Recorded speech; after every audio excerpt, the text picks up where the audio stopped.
just come over, and you just take him by the collar, and you just make him get off. And you tell him, off, good boy. And you reward him when he's off. You tell him, good boy. You don't have to always give a treat. Just the actions of it. Now, he goes over here.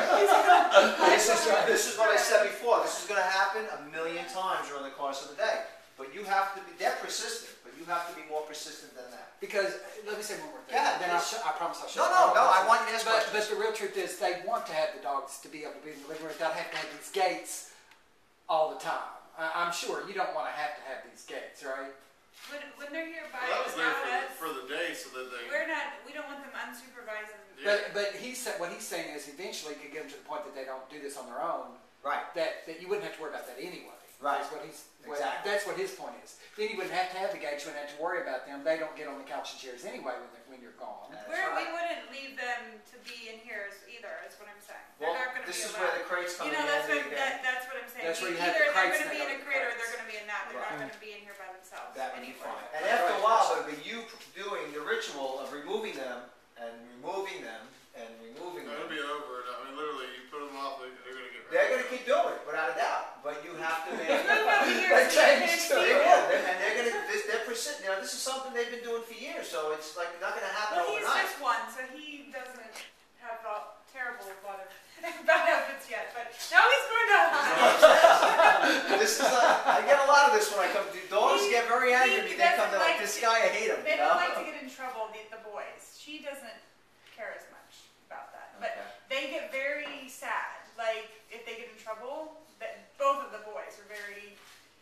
They don't like to be in trouble. The dogs don't get sad. Well, you know what I'm saying. Like they tuck their tail and like that. Like they don't want to be... That's because some of the power is being taken away from him. So they go and hide, and then he's the same way. He's retreating. Now, if they had a crate, then he would run in that crate. That's where he would go right now. The same way as that one. Right. She doesn't. And him being older, it's harder. 11 years old. He's been doing this all his life. 11 years this guy's been on furniture. So this is going to be hard for him. And yes, you can allow just the one dog on and the other two not. They're not going to be angry at him or angry at you. They don't think that way, dogs. That's human thought. And this is something you have to want to do too. If you don't do this wanting to do it, it's never going to work.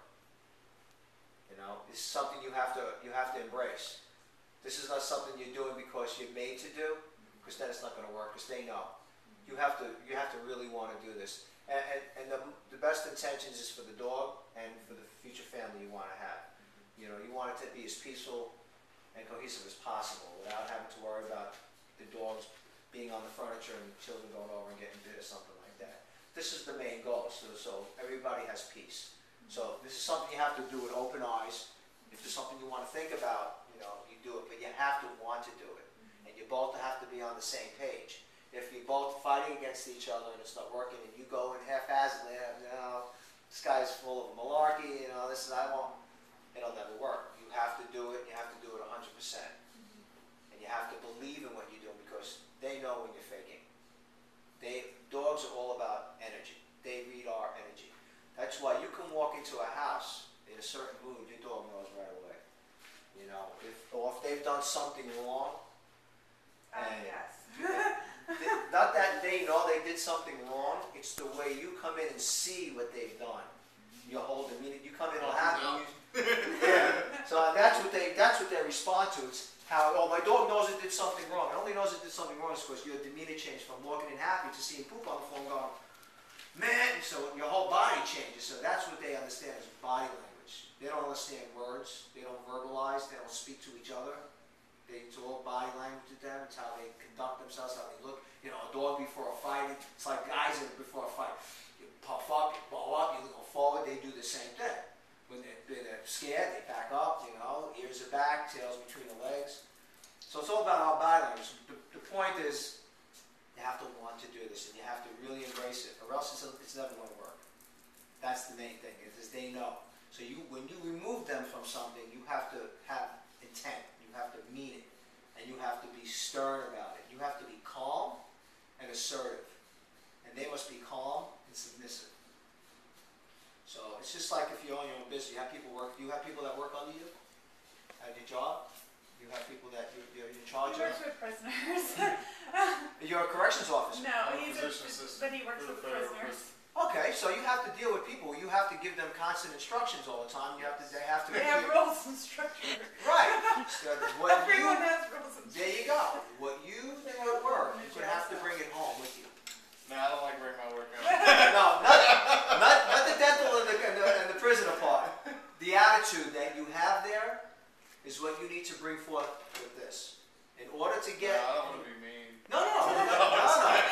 I'm not saying being mean. I'm saying being calm and assertive. There's a difference between being mean. You never get any kind of results from being mean to a dog. I'm never mean to a dog. I am calm and assertive. I'm assertive. Like when he came up on me, I told him, get off. I didn't throw him off.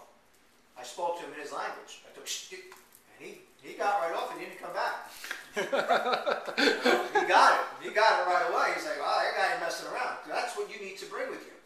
You got to mean it when you say it. Not just, haphazardly, get off. And he's going to jump right back on. You got to get off there. That's not being mean. It's being assertive. Chucky would go, I just go find another spot out there. Right, and then you go over to that spot and you take that away. And the best thing you can do if you want them off, lift the cushions up.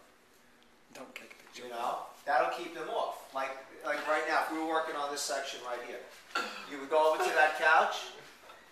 Look, he's trying to dominate her. They do this all day long to each other. Yeah, and it's not a She does sexual it to thing. him. No, she does it to him Yeah. more often than he does to her. Yeah, it's not sexual. It's just a dominant thing. They're the low people on the totem pole, so.